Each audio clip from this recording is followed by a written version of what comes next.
সুপ্রিয় দর্শক, সকলকে জানাই ঈদের শুভেচ্ছা, ঈদ মোবারক। আপনারা জেনে খুশি হবেন যে আমি এই মুহূর্তে আছি শিবপুর থানাধীন আইপুর ইউনিয়ন হিজুলিয়া গ্রামে। আপনারা জানেন গ্রাম অঞ্চলের ভিতরে অত্যন্ত সুন্দরভাবে যে আমি ঢুকতেছি পার্কের ভিতরে। গ্রাম অঞ্চলের ভিতরে অত্যন্ত সুন্দর একটা পরিবেশে শিশু থেকে নিয়ে বয়স্ক লোকেদের জন্য সব সকল ব্যবস্থা আছে। সুন্দর একটা পার্ক গড়ে উঠেছে, যার মালিক আমাদের অতি নিকটের কাছের বড় ভাই মোর্শেদ ভাই। ওনার এই 114 জায়গার মাঝে এই পার্কটা করেছে। খুব দৃষ্টিনন্দন একটা পার্ক, সব কিছুই আছে এখানে দেখতে পাচ্ছেন। বাচ্চাদের খেলার মতো রাইড টাইড সব কিছু আছে। এই যে হাতি আছে, হরিণ আছে, এই দেখেন। আপনারা আসবেন লোকেশন আইপুর ইউনিয়নের সামনে আসা যে কোনো লোকের জিজ্ঞেস করবেন মোর্শেদ ভাইয়ের পার্ক, ঠিক আছে? খামার বাড়ি, এই খামার বাড়ি নামে পরিচিত। আপনারা আসবেন, এই যে ময়ূর টয় সব কিছু আছে দেখেন। এটা আমি আপনাদের দেখতে উঠাইতেছি, দেখেন যাইতেছি।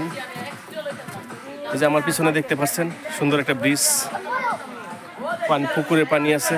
এই যে বাচ্চারা খেলতেছে, খেলাধুলা করতেছে, এই যে দেখতেছেন, ঠিক আছে? এখানে এই যে স্পিড বোট আছে, স্পিড বোট দেখেন, মানুষ স্পিড বোট, দর্শক স্পিড বোটে চলে ঘুরতেছে। আপনারা আসবেন যে আমি ব্রিজের মাঝে আপনাদেরকে দেখাইতেছি। আরও এই যে এখানে বাঘও আছে, ঠিক আছে? এই যে বাঘ আছে, খুব সুন্দরভাবে সাজানো হয়েছে এই পার্কটা, ফুল দিয়ে সাজানো হয়েছে। যে যেভাবে পারছে এইভাবে ছবি তুলতেছে। যে সবাই আমরা আসলাম, চলে আসলাম বন্ধু বান্ধব মিলে। এদের সবাই যার যারভাবে ছবি তোলায় ব্যস্ত। আসবেন, ভালো লাগবে, ভালো লাগার একটা জায়গা। আমার পিছনে দেখতে পাচ্ছেন খুব সুন্দর একটা পরিবেশ।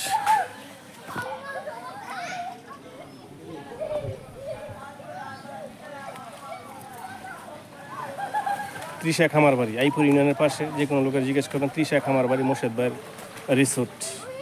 গ্রাম অঞ্চলের ভিতরে খুব সুন্দর একটা পরিবেশ। আপনারা আসবেন, না আসলে বুঝবেন না, ঠিক আছে? ঈদে ঘুরতে আসবেন, বাচ্চাদেরকে নিয়ে আসবেন, ভালো লাগবে। সব কিছু বাচ্চাদের ঘোরার মতো সব কিছু জিনিসপত্র আছে এখানে। আসসালামু আলাইকুম, সবাই ভালো থাকবেন ইনশাল্লাহ।